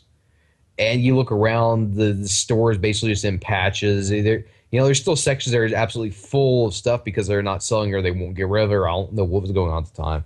Mm. You rent a game or a movie, and it's like, well, it's just kind of how it is. The people don't really look like they're that enthused to be there because they know they're going to lose their job soon. Yeah. Well, And that's what it was. It was just sort of like heavy depression, and just there were the places that just turned to just like a bit of an eyesore. It was you yeah, know, this once sort of clean, crisp, bright yellows and blues was now sort of turning to a dingy grey with sort of wood panels just draw a popping big up here and frowny there. face on it. Yeah, Is a they dead. do. But there was so You see desperate. people burning Blockbuster flags in the street.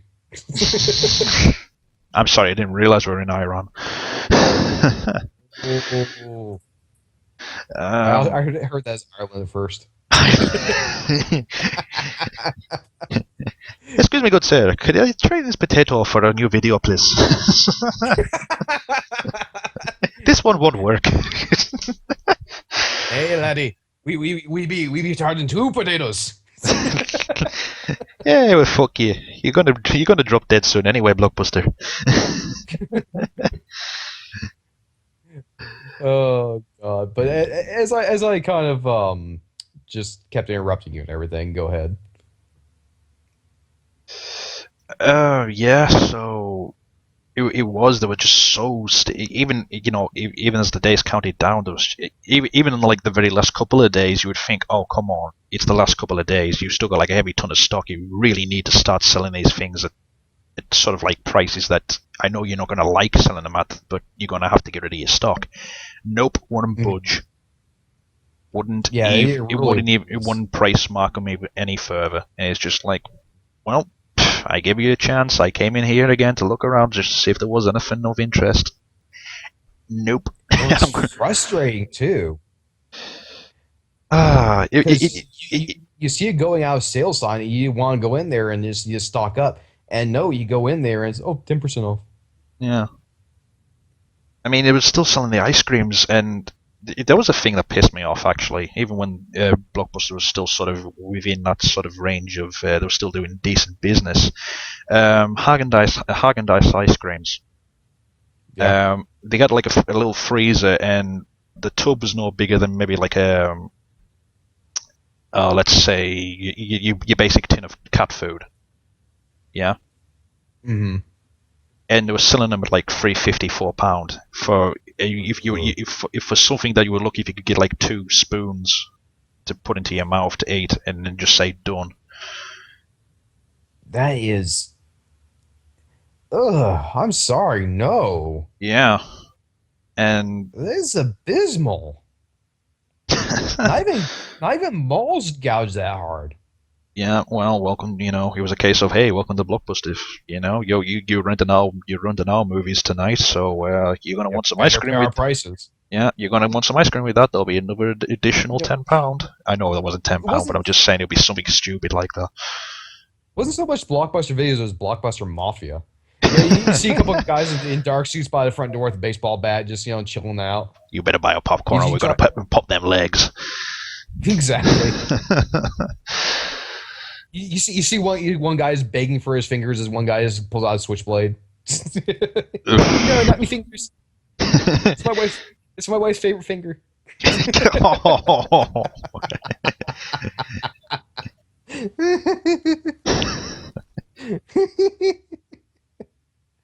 But really, that's what He just walks out again. Hey, yeah, joke's on you. I was Mr. Krabs. I don't have fingers. He just runs off. Me money, no. He falls over and rolls out.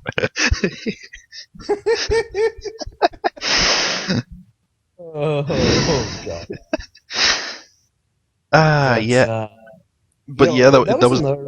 Sorry. Another thing about Blockbuster was that it was the only place when I lived in Nebraska that actually required a membership. Video Kingdom and Whitehorse, neither of them did.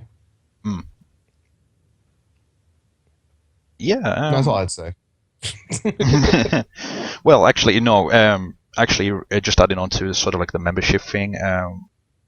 With Blockbuster, you always had to have 2 forms of identification to prove that you were old enough and your dress was correct and things. And I always found and I always found this weird because it takes me back to a Bill Bailey joke. This where you go into like Blockbuster Video and they would always ask you like, okay, we need like a form of identification and we need your like latest gas or electricity bill as proof of identification. And it's just like what does my gas or electric bill have to do with concern to you? I mean, why do you want to know how much I'm spending on my gas and electricity?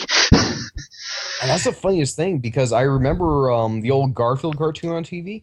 Mm-hmm. I remember one episode where they go to a video store and John is just literally pulling out like everything this person is asking for: your third grade report card, your baby photos, your citizenship certificate. You know, it's all these jokes, but no, that's kind of what it was like. It was ridiculous. Yeah, it was bizarre. It was bizarre simply because I mean you would never go to an airport and it's just you get like to your customs just like excuse me, your passport, and you're just like I've got my gas bill. Though at the same time, I think I understand why they may have done it. Think about it. If your last gas bill came in, you brought it in and it has big words overdue stamped on it, you don't necessarily have to give them membership. I guess, but still, I it was mean, just it's a kind of way of screening, I guess. yeah, but it was still one of those very very bizarre things. It's just like really, I've got my birth certificate, my driver's license, and you're telling me that you need a letter from my local from my electric company. Pretty much. It still confuses me now. It's just like, how does this add up? Yeah, I mean, hell, even in its last days, you still need a driver's license, at the very least. Oh yeah, yeah. Otherwise you could rent it off your dad's account if you're a kid, but dad had to be there present and everything. Oh yeah. Which was fun. Yeah. Which was fun on the gray scale because if you didn't have your like license or anything, but you knew yourself you were old enough to rent out that film. But again, because you look younger to them, it was a case of what? Yeah, they're not going to give it to you. And you have to walk in with old big old daddy-o, and it's just like you're like, I'm 18, I don't need to be here with my dad anymore. Pretty much. So, let's finish this up. My last experience, my very last one. No. I already said my last experience was just walking into the one, seeing all the shovelware there. No, my last sighting was it was actually strangely enough well after Blockbuster. I thought it was long gone and dead. Like the one up near where my parents had lived had completely gone out and everything. It was no longer there. No, there was one that hung on for a good long while over not too far from where I live right now. And the last time I actually saw it was when it was having the going out of business sale finally. And the funniest thing was you actually saw employees walking out of there with stacks of DVDs. They were just basically ripping off from the store. It was kind of a surreal thing, honestly. They were there walking out with trombones going. Playing taps. As the layover like a white flag over the Blockbuster Video logo and sort of like salute to it.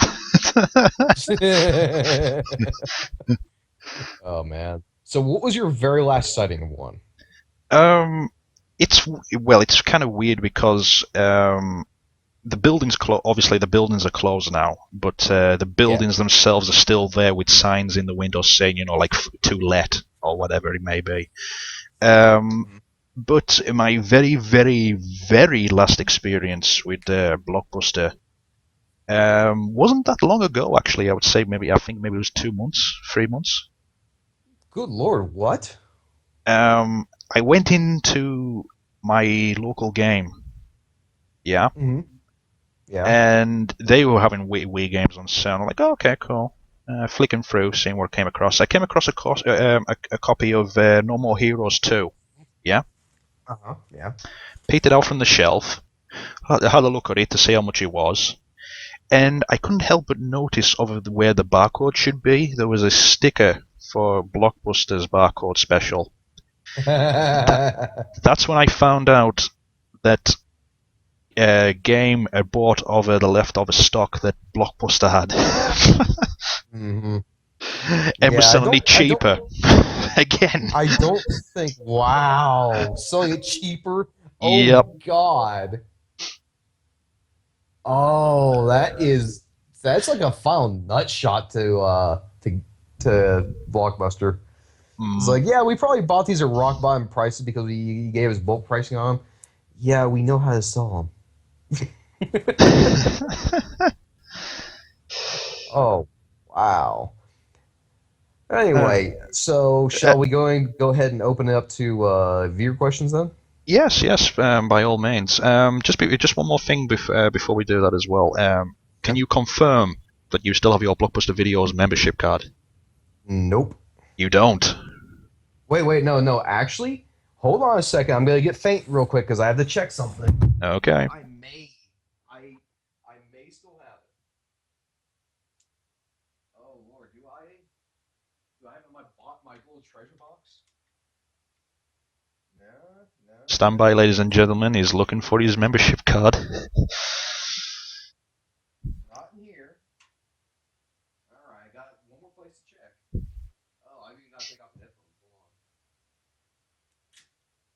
on. Actually, I wonder if it's the sort of card that you could maybe use to pick open the locks in order to get open Blockbuster Video again.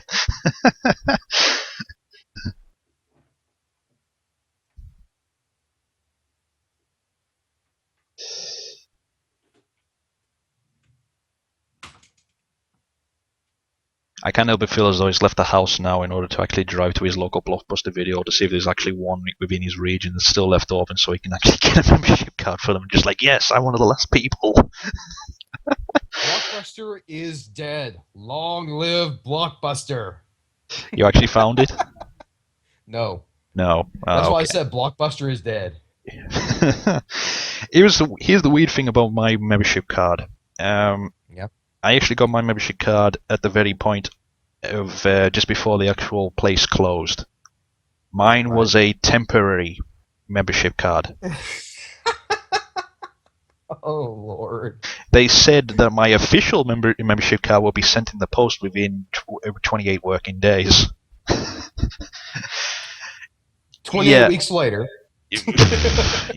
Yeah.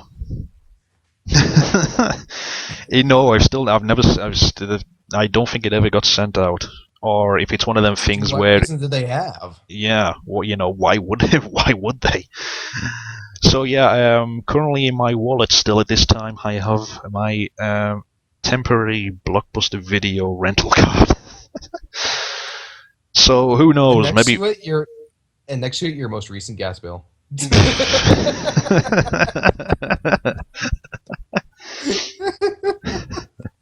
Just in case. Oh yeah, that would be the kicker. So yeah, who knows? Maybe a couple of years down the line, you might see a Blockbuster Video temporary membership card on eBay.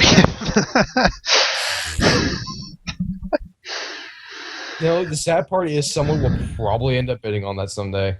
Yeah, well, with that said, once stores officially closed, there was people actually ransacking a lot of Blockbuster Video outlets where they were stealing signs of Blockbuster Video and putting them in their own houses.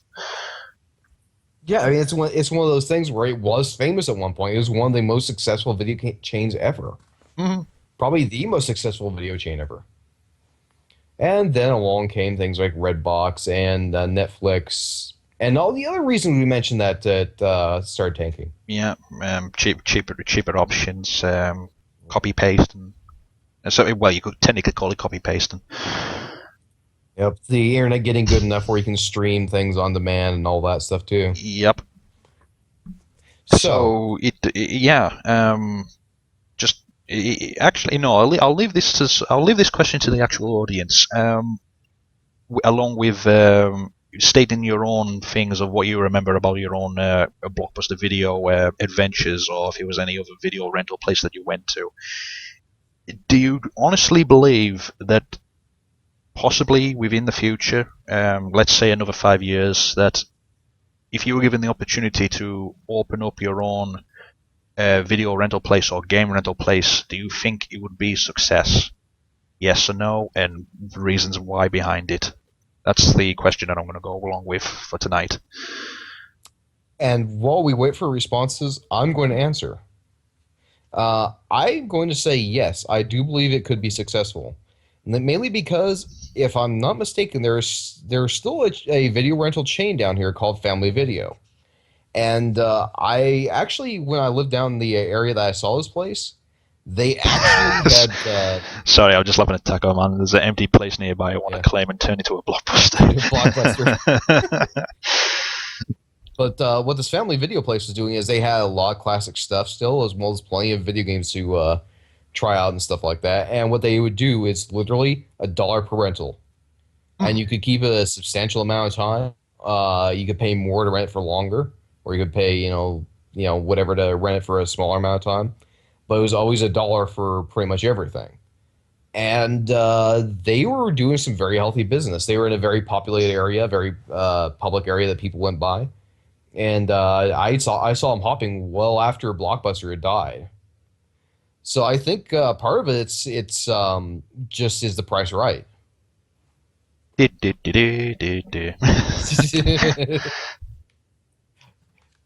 How about So you? What do you think? I agree. I actually as opposed to like as big as Blockbuster chains were. I mean, Blockbuster did sort of become global, if you will. Yeah. I don't think it would work on a global scale anymore. Let alone sort of Hmm. like a national or even sort of like a national scale, regional, possibly. Um, Yeah. Again, it will have to be that case of you would probably have to start yourself very small, have to have a good idea of what's the biggest movies or video games are going to be. Make sure you get Hmm. plenty of stock in for them videos and movies, and then we'll try and work out how much you're going to have to rent them out and try and be fair to the actual customer as well, because again, you don't want to be doing the Blockbuster route of where you'll only, Gouging. yeah, where you're sort of like, oh well, if you pay such a price for this for only this amount of days, it's not going to be worth it for you. Um, Hmm. as far You know as what? what you were saying, you're just like, oh, pay this much and you can rent it as long as you like.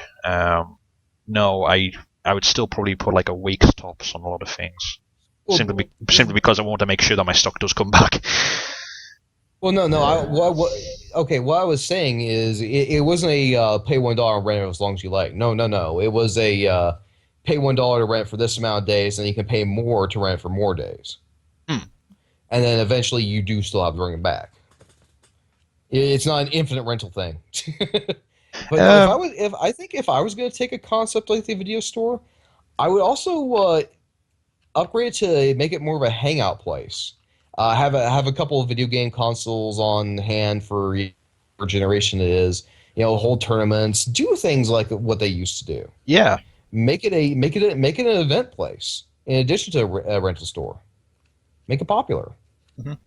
I think that I think that would be like a great selling point as well. Simply Hmm. just build it up to this thing of where you can. It's not just a case of, oh, it's just like a rental store. You're just like, you can go in there and it's sort of like an arcade as well, if you will. Hmm. Yeah, I mean I think that would really take off quite well, especially because you could get a lot of people in there. Just you get a bunch of regulars. They'll tell their friends. Their friends will come in and rent stuff. Just you can also make it a lot more social and get feedback on. Do you think these prices are fair? Do you think we should increase or well, no, not increase, but do you think we should increase the time of rentals, or do you think it's good for what it is? Hmm. I think a solid week would be a fair rental time for a certain price. I mean, taking into account the fact that things are more expensive nowadays, I'd say like $5 here or there or something like that would probably be a good rental time. Just get a bunch of copies of it in. For a week, yeah, yeah, I would agree with that. Yep.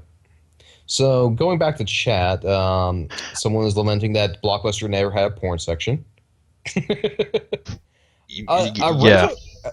there's probably reasons for that. And it's called children. Yep. Uh, Gamer83 is mentioning something about a retro rental store might work at some point. Yeah, I was kind of worried about that one because while I like the idea myself, and obviously I know everyone in the chat right here love their retro games and would kill for Oh such an yeah. idea. I don't think it would take off simply because, again, everything has to be latest and greatest. Well, there is that the retro market is big-ish nowadays, but the new market is so very much bigger. Yeah, and it always will be because, Hmm. again, like I said, a larger population will always want the next best thing as opposed to, yeah, that was fun and it's fun to play it again, but I'm not going to keep coming back to play it because I'll get, Yeah. generally things do die out and you do have to wait that sort of what I like to call the 7 year gap before it becomes something of interest again. Yeah. See, what I can see working with it is, like I said, if I combine it with like a hangout thing. Yeah, you can rent these games here from here. You do have to give me good sources of information on various stuff. I'd make sure you're good on what you're renting and everything. But if you want to, sure, we can rent you some stuff. Yeah, this is Uh, why I was preferring the idea of just like, okay, maybe not like a retro rental place, but I would still put in like arcade cabinets for retro games in there, yeah. and that way it's still it still balances out the market, the people who are going to come in because you're still attending to the retro audience and you're still attending to the sort of, yeah, we're looking for the latest movie place audience. Yep. What also might work is how they have the internet cafes and stuff like that, or just like certain spots and strip malls where you can go in, hook up your PC, and play online for a while. Mm. It Something like that, but with video games. You go in there, sit down, pay an amount to play retro games for a while with your buds or whatever. Mm. Mm. Tacoman asks Ulti, would you watch movies or play games from Whitehorse while eating at White Castle? I have never had White Castle, but I've heard it's pretty good. I don't see why not. I would totally do that because I like White Horse, I like burgers. Put the two together, I'm a happy person. There you go, sponsor called for. Exactly. All right, let's just see here. Yeah, I'm just reading back Uh, through the chat here just to see what I can pick up on. I know. Spades mentioned about. It's just zoomed off screen. Let me just scroll back up a bit. A retro game market as a brick and mortar store would probably work better than a new release would, in my opinion. Um, yeah, again, I mean, I'm a sucker for retro games myself, but I just don't see it happening. I just seem, as we've previously mentioned, it's just the audience percentage is just so much larger to people who want newer things as to people who still enjoy the all the fun things that There's once also a were. really big problem nowadays with putting up game stores. It's there are a few mom and pop shops that exist, but when a GameStop comes into an area, they will literally try to buy them out. Yeah, and that's always what They want happens no because competition. yeah, they don't want any competition at all. Lyricals just stated the only movie you ever need to rent or sell is The Room. Oh God, no, oh, no! uh, I oh, I want to make money. actually, you just reminded me of a story. Once upon a time, Oh, go ahead. I actually tried to get some work at Blockbuster, Mhm. and on the application form when I was filling it out, one of the questions was, "What is your favorite movie, and how would you describe this movie to a customer in store?" And as my favorite No. movie, I actually wrote down The Room, and as and how I would describe it to a customer in store, I said, "What a great movie, Mark."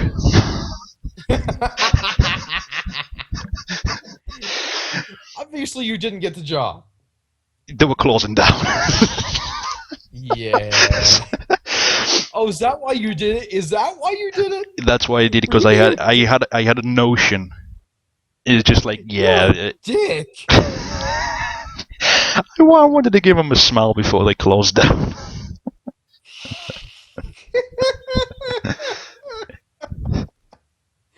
Oh, that's fantastic. Oh, hi, doggy. No pets allowed in Blockbuster. Oh no, no, don't pee on me. Oh no, doggy. That's a bad doggy. Bye, doggy. Doggy is favorite customer because it is only customer that come to Blockbuster now. Oh, He come in, Dogbuster. Dogbuster. Yeah. He come in, he take popcorn, he'd eat, he go. Yeah, I'm okay with this. Okay.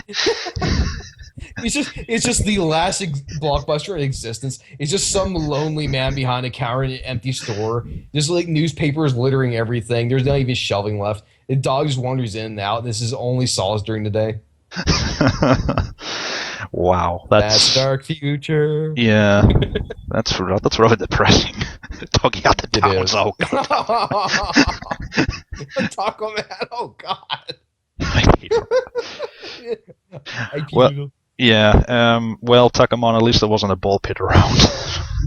Oh. Wait, um, so does that mean we can call Taco Man Doggy from now on? Hi, doggy. Would you like a taco? Taco Dog. Taco dog. Maybe Um, a Chihuahua. Yeah, maybe. Spades. I don't think a rental store would ever work again on Slate. Not only are there too many quicker alternatives as far as movies, but even game systems have started offering time trials to full games, and most of the time they are for free. Yes, that is true. Yeah, I would agree with that. Strangely enough, though, although I do know, so like Xbox Live, they do demos of the game, which you can just instantly download and play off. Straight off the thing. I don't actually really play demos as such anymore. If I know that the game exists, it's just a case of okay, well, it's a case of do or don't. There is no in between. That's another point. Is it's a very different culture nowadays from when rentals game rentals specifically were around. Back then, you had to get something like Nintendo Power or have really good access to the internet and find the very, very few chat rooms or chat groups or news groups out there that had anything about whether a game was good or not. And generally, it was a fan site that was dedicated to something like Sonic the Hedgehog. Or Dynamite Headache. Or Dynamite Headache. It would be a Or one-off Bubsy. series thing. Fans of Bubsy. It exists, and I'm just saying you've been there, you've shown us, and we never want to see it again. Exactly. Amberly. Shut up. Kids, go Google Amberly. Don't!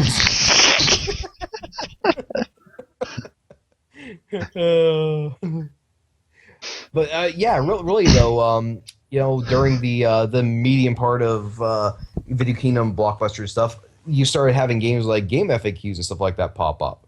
IGN, and there were all these things like Game Informer from GameStop and things like that. A lot more avenues for kids to be reading about games and being informed about them before they bought them or rented them even. So you probably have a lot of video stores buying up. Oh, let's see, let's do Polly Pocket Goes to the Hospital. Let's get a copy of that. Oh, nobody's renting it because they know it's an absolute shit game. Yeah. Or Whiskers Has His Downs. Okay, sounds like a terrible title. Oh my god, they have bungee cording in this game? The cat actually has downs, but it's happy? This is the greatest game of my life. The cat jumps off the bridge, and he's literally going so fast, his face just morphs to make it look like he has downs. That's why it's called that.